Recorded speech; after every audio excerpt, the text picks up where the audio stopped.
बेले भद्र माछटी आनिछंती हां अगणरे पकाई देछंती हां गलुस बोमा टिके ताको काटी देबु ओ मोर के 500 हाथ हबो कहलो हमर पुरा केउटो काटी दे बापा आनी आसंती म ताको काटी आसबो काटी जानी नाइ हेला मु काटी हो गला हां तम ससुर बडा गाठेले ताको पे पानी टिका काटी देबो नाइ मो तारी मते आसेनी हमर पुरा मोटर फिटिंग आइछि सुइच माइले बहुत पानी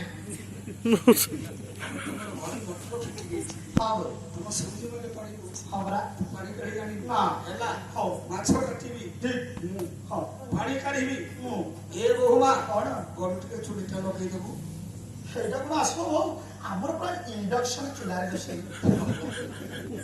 तमर इंजेक्शन चुली से चुली दे पारे আসলে बुढ़ी मुंड घरे लागिया हो जेते मामा बसी चोटी भाबो মনে দেখি শুন बुढ़ी को शिक्षित घर बहु হ্যাঁ धनी घर झियो को मो को बाली বাস चुली लगे जानी हो माछ काटी जानी জানিনি पानी काटी जानी জানিনি हां बड़ घर झियो तो हो माछ मु काटी হ্যাঁ चुली मु लगे হ্যাঁ पानी मु काटी ঠিক ये बहुमा কোন काली ड्रेस बड़ा सफा करती तम स्वामी रो तम ससुर रो सब बड़ा असना है कि पड़ी था मैं सफा करती गल टिके स्त्री दे देबो टिके आयरन दे देबो বউ আমার সানটো বলে এই যে লন্ড্রি কি ড্রেস बोले আমার লন্ড্রি रो আয়রন হেতা আছে হইলো অক্ষণী ঘর ঝিও এমনি কোন করছো বল ঘর ঘর ঝিও বলি শিক্ষিত ঘর ঝিও বলি পাঠ পড়িଛୁ বলি ভাল টଙ୍କା আনিଛୁ ভাল ধন আনিଛୁ বলি বউ তুই কোন শাশু মু করিবি তু বহু হেকি ঘরে বসিবু বউ তো অক্ষণী ঘর ঝিও তো মা কোন তোতে কিছু শিখাইনি বউ সমানে কথা বলতে করব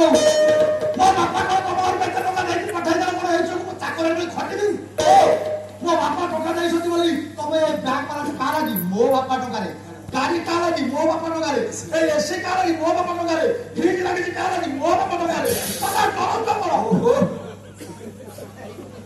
ମୋ ବାପା ଟଙ୍କାରେ ଧନ ପୁଣି ମତେ ତମେ ଧରିପାରିବ ଖାଲି ଆଖିରେ ଗୋଟ ଗୋଟ ଆଖିରେ ବହୁ ଅନେକ ଶାଶୁ ଆଖି ଆଖି ବାସ୍ ଧନ ଯଦି ହେଇଛି ମୋ ବାପା ଟଙ୍କାରେ ବେଶୀ ତମେ ଘରେ ଲଗେଇଛ ମୋ ବାପା ଟଙ୍କାରେ ଗାଡି ତମ ପୁଅ ଚଳୁଛି ମୋ ବାପା ଟଙ୍କାରେ ହଁ। ଲକ୍ଷ ଲକ୍ଷ ଟଙ୍କା ବ୍ୟାଙ୍କ ବାଲାନ୍ସ କରିଛ ମୋ ବାପା ଟଙ୍କାରେ ହେଲା ନାଇଁ ମୁଁ ସିଆଡକୁ ଯିବିନି ନାଇଁ ଆପଣ ଯାହା ଭାବୁଛନ୍ତି ମୁଁ ସିଆଡକୁ ନୁହେଁ ହଁ ପଣ୍ଡୁକୋଠର ଜନ୍ମ ନହେଲେ ମଧ୍ୟ ପାଣ୍ଡବ କାହିଁକି ଏଇ କଥା ସମାଧାନ କଥା ସେଇଠି ଆଉ ପାଲା ସଇଲା ବେଳେ କୋଉ ନିର୍ଯାସ ଆସିବ ସେଇଠି ସମାଧାନ ଆସିବ ପାଇଆ ନୁହେଁ କି ମେଣ୍ଟା ଆସିବ ଆସିବ ଟିକେ ଧୈର୍ଯ୍ୟ ଧରିବେ ବାସ୍ ନାରୀ କୋରମକାର ନଦେଲେ ହବନି ସୁନ୍ଦର ସୁନ୍ଦର ଦେଖାଯାଏ ଆଚ୍ଛା ସାମାଜିକ ଶିକ୍ଷା ସାମାଜିକ ବାର୍ତ୍ତା ବହୁ କହିଲା ଆମେ ପାଲା ବାଲା ପାଲା ଗାଇବାକୁ ମଞ୍ଚ ଗଲା ପରେ ଆମେ 4 ଘଣ୍ଟା ପାଲା ଗାଇଲୁ ଜଗତ ଶିକ୍ଷା ପାଇଲା କୋ ଆମେ ତ ପଇସା ନେଇକି ପଳେଇ ଜଣେ ରାଜା ଥିଲା ଜଣେ ରାଣୀ ଥିଲା ନିଶ ଲଗେଇଲା ରାଜା ଝିଅକୁ ଭଲ ପାଇଲା ତା ପଛେ ପଛେ ଗଲା ତାକୁ ବୁଝାଲା ଏଇ ତ ହଉଛି କାହାଣୀ କାହାଣୀ ଏ କାହାଣୀରେ କିଛି କାମ ନାହିଁ ଶିକ୍ଷା ଶିକ୍ଷା ଏ ବାଟୁ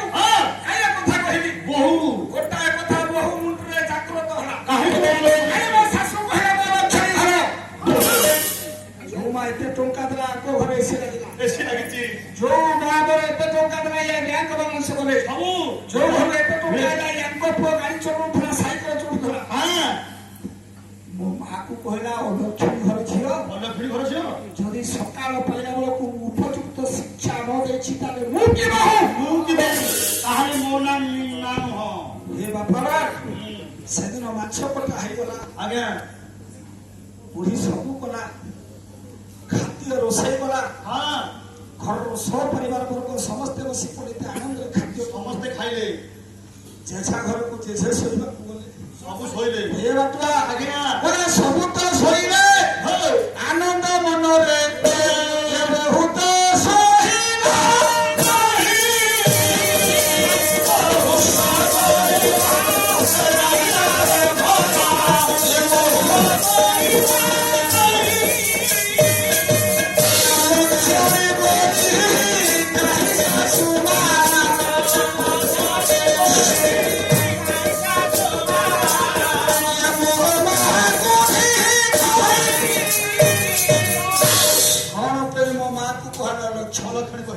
ସକାଳ ପାଇଲେ ମୁଁ ଉପଯୁକ୍ତ ଶିକ୍ଷା ଯଦି ଏମାନଙ୍କୁ ନ ଦେବି ତାହେଲେ ମୁଁ କି ବହୁ ସିଏ କି ଶାଶୁ ମାଗ ସବୁ ଖାଇ ସମସ୍ତେ ଯେଝା ଘରକୁ ଚାଲିଗଲେ ଯେଝା ଘର ବିଶ୍ରାମ ନେଲେ ସକାଳ ପାଇଲା କବାଟ ସବୁ ଦରଜା ଖୋଲିଲା ସକାଳ ପାଇଲା ସମସ୍ତେ ଉଠିଲେ କିନ୍ତୁ ବୋହୁ କିନ୍ତୁ ଯୋଉ ଘରେ ଶୋଇଛି ସେଇ ଘର କବାଟ ଖୋଲା ହଉନି କି ବୋହୁ ସନ୍ଦେହ ହେଲା ଏ ବୋହୁ କବାଟ ଖୋଲା ହଉନି କଣ ପାଇଁ? କଣ ପାଇଁ?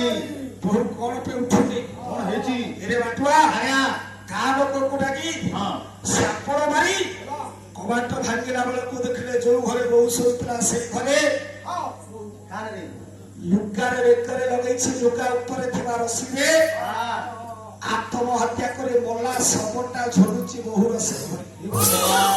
ମତେ କହିପାରିବୁ ଏ ବୋହୁ ମରିବା ପାଇଁ ଦାୟୀ କିଏ? ତା ଶ୍ୱଶୁର ମାଛ ଆଇଲା ବୋଲି ଘରେ କଳି ପଶିଲା। ତା ଶ୍ୱଶୁର ହଉଛି ମୁଖ୍ୟ ଦାୟୀ। ଆଉ ଶ୍ୱଶୁର ହଉଛି ବାପାରେ ହଁ ମୋ ଝିଅଙ୍କର କଥା କହୁଥିବା ବାପର ଧର୍ମ ମାଛ ଆଣିବା ବୋହୁ ଶ୍ୱଶୁର କାହିଁ ମୋର ତାହେଲେ ଶ୍ୱଶୁର ନୁହଁ ନା ତାହେଲେ ଶାଶୁ କଣ ପାଇଁ? ତା ଗଞ୍ଜଣା ଦେଲା ହେଲେ ଶାଶୁ ଗାଳି କଥା କହିଲା ବୋଲି ବହୁ ଶୟନ ପାରିକି ରସି ଲଗେଇଲା। ଆଉ ଏହାର ମେହର ପ୍ରକୃତି କବି ଗଙ୍ଗା ଅଛି ଗଙ୍ଗା କଣ କହିଲେ? ଶାଶୁ ଶ୍ୱଶୁରଙ୍କୁ ବୁଝୁଥି ବୁଢ଼େ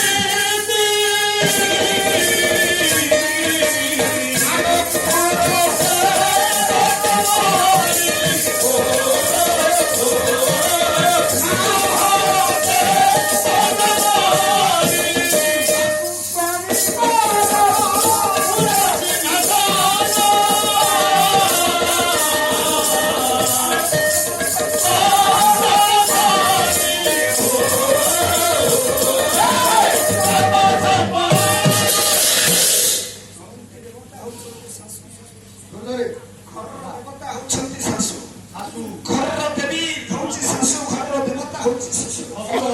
ଶାଶୁ କଣ ବୋହୂକୁ କହିବାର ସାମର୍ଥ୍ୟତା ନାହିଁ? ତାମାନେ ଶାଶୁ କହିଲା ବୋଲି ବୋହୂ ମାନେ ସେଇଟା ଭୁଲ।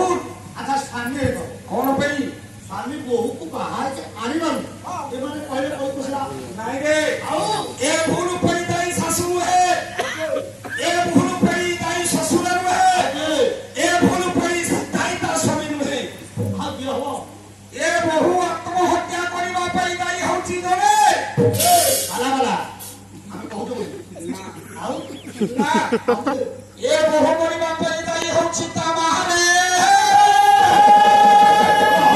ତା ମା କେମିତି ପୁଅ ହେଲା? ଲାଗି ସିନା ବାପ ଲାଗି ସିନା ପୁଅ ବରଙ୍ଗା ହୋ ଇଏ ଝିଅ ଲାଗି ମା ଦାୟୀ। ପୁଅ ଲାଗି ସିନା ଏ ବାପ ଲାଗି ସିନା ପୁଅ ବରଙ୍ଗା ହୋ ଝିଅ ଲାଗି ମା ଦାୟୀ।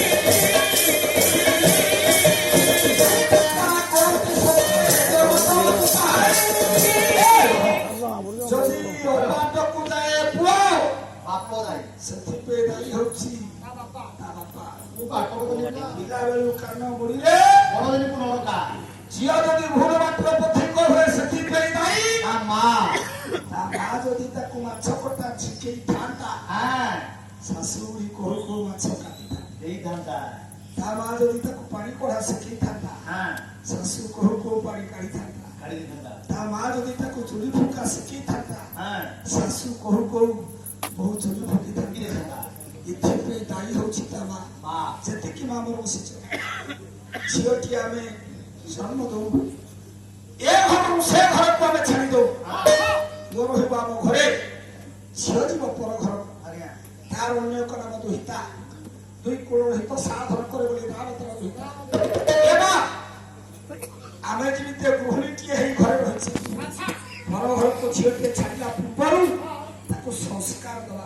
ହଁ ତାକୁ ଯଦି ସବୁ ଆମେ ଶିଖେଇଥାଉ ସମ୍ପୂର୍ଣ୍ଣ ଶିଖେଇବା। ଶ୍ୱଶୁର ଘରେ ଭଲ ବୋହୂ ହବ, ଶ୍ୱଶୁର ଘରେ ଶାଶୁର ଭଲ ବୋହୂ ହବ। ବୋହୂ ହେଇକି ଚଳିବ। ସେ ବୋହୂ ତାକୁ ଶାଶୁ ତାକୁ ବୋହୂ କହିବନି ମୋ ଝିଅ। କଥା ପଚାରି ଏଠୁ ବୁଝିବା ଘରେ ଥିବା ଯୋଉ ଝିଅ ମାନେ ମା ମାନେ ରଖିଛୁ ପର ଘରକୁ ଛାଡ଼ିଲା ପୂର୍ବରୁ ତମେ ଯେମିତି ସ୍ନେହ ଦଉଛ ତାକୁ ସବୁ ସଂଶୋଧନ କରିକି ଶିଖେଇବା। ଛାଡ଼ିବା। ପର ଘରକୁ ଗଲେ ଚଞ୍ଚଳ ପାଇବନି, ଦୁଃଖ ପାଇବନି, ସାରା ଜୀବନ ପାଇବନି ସୁଖ। ଛାଡ଼ିଆ ସନ୍ତୁ କଣ କଣ ଚାଲ ନାଇଁ ନାଇଁ କାରଣ